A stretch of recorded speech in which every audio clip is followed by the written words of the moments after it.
Happy New Year, Vectrekkers. I wanted to share a little bit of my recent progress on Alpine Rescue. I've had awesome feedback from the Vectrex Fans Unite Facebook group, and I'm trying to incorporate that. So let me show you a little bit about, this was the original version I showed on Facebook. And I had, some awful parallax scrolling. We have turbo, we have deceleration, and that's kind of what was going on there. Several issues.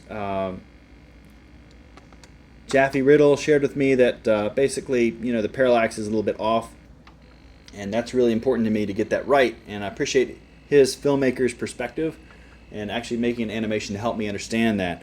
So that was really helpful. And to incorporate that, I've stopped the mountain from moving in the distance, unless we're going around a turn.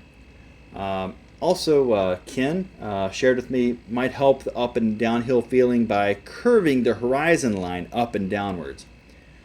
So let me show you a little bit about what I've done since that demo. And I have completely gutted the engine. I mean, like, there was nothing left but like the header code. And now I'm porting art back over to it.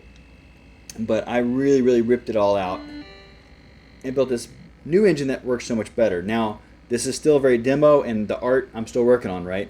But as you can see, the horizon line right now is very exaggerated, but the horizon line is curving upwards and downwards now with the height of the hills. And also the mountains are hiding. So we're doing some hidden line stuff there, or quasi-hidden line stuff. Basically, back face culling is what I'm trying to achieve, right? We're all trying to achieve that on the Vectrex. It's hard to do. So as the curve goes up, the mountains shrink behind them.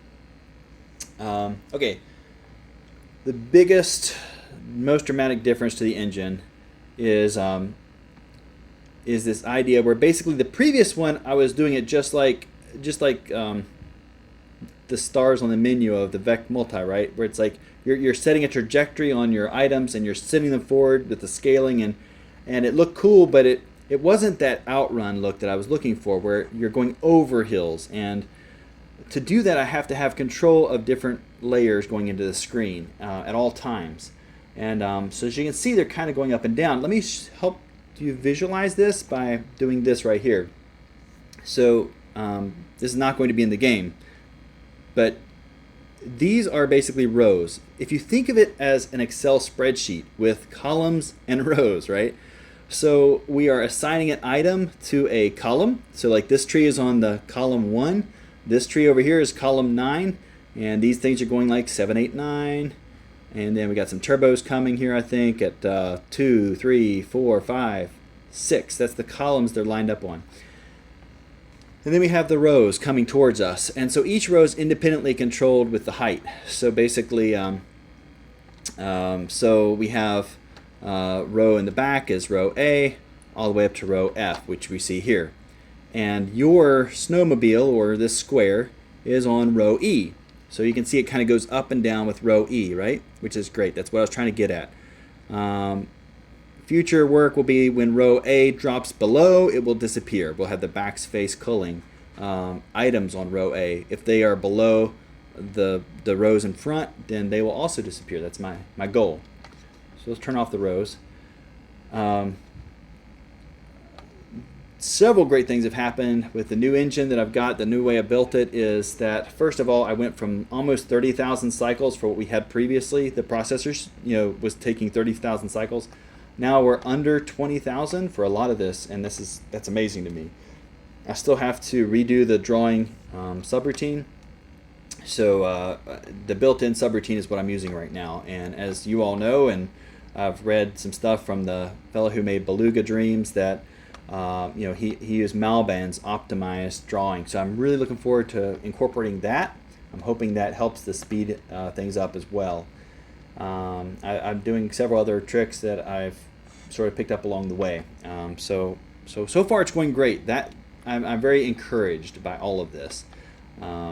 So I apologize, it looks kind of rough, and right now I'm just kind of looping a quasi, like a segment of a level. So each stage will have several segments, and this is just one segment of items, and you'll see every time the moon pops back, we've hit the end of that segment.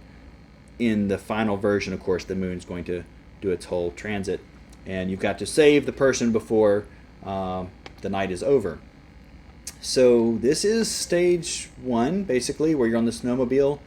I need to incorporate that acceleration, deceleration. I need to work with the look and feel of it, but again, I'm really happy with kind of how this affects the back face sculling and how the curves are going up and down. I feel that's pretty good.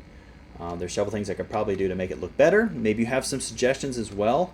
For me, it gets kind of mesmerizing after a while, just kind of like you're driving down the road and you have snowflakes coming at you. You can really hypnotize yourself after a while. So yeah, it's hypnotizing after a while of watching this on a real Vectrex. Hopefully the camera captures it. The next stage will be rappelling down the mountain, and I'm going to probably get to work on that very soon.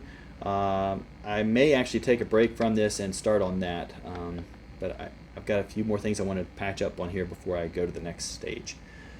The next stage will be rappelling down the ravine. There'll be a mountain in the distance, ideally, and then you need to call in the helicopter rescue. So there will be several different modes of game. I want to try to keep it simple though, and like I said, this first stage I want to be very easy and fun. Lots of interesting interactive things, elk maybe, and foxes or whatever.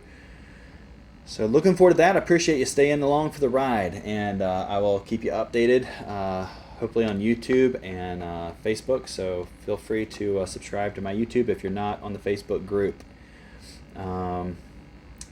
That's the main thing. Oh, and then the huge news. This is great news. I'll just turn this back on for fun. Awesome news is in my last video I made sort of a call for a 3D imager because I was trying to do some development thinking about making this into a 3D game. It seems like it's well suited to it, and Greg Woodcock reached out to me from Texas, and he sent me his 3D imager. Madtronics is 3D imager with 2 discs.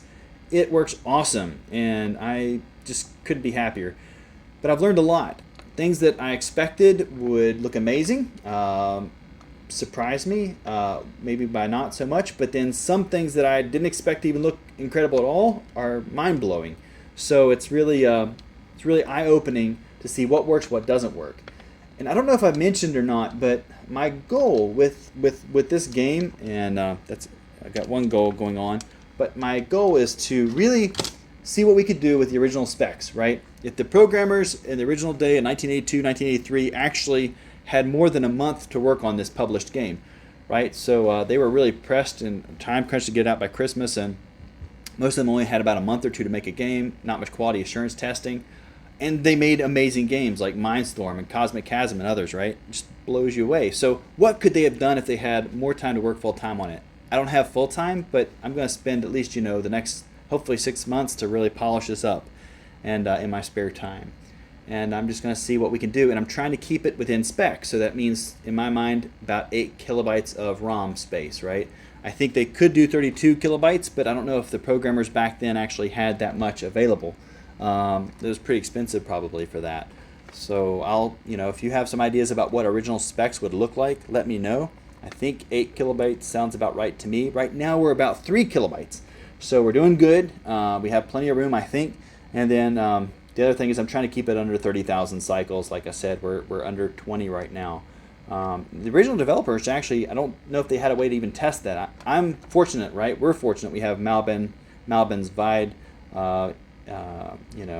development interface there, so environment. So the great thing about that is that I can see exactly how many processor loops I'm running, right? How many cycles I'm running in the processor. So I don't think the original developers did, because I see a lot of original games are running like 50,000 cycles and getting slowdown.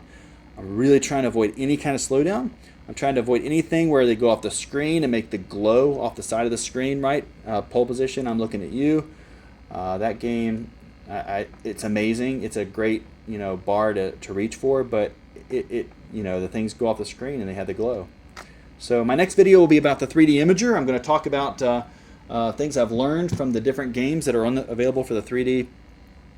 Like I said, there are some things that are just mind-blowingly awesome, and I'm going to sort of analyze what makes them that way. And then I'm going to try to incorporate that. Hopefully, the Facebook group, you'll get to see some demos of mine. I'm going to try to make some 3D demos as I go along, doing some practice with the 3D imager.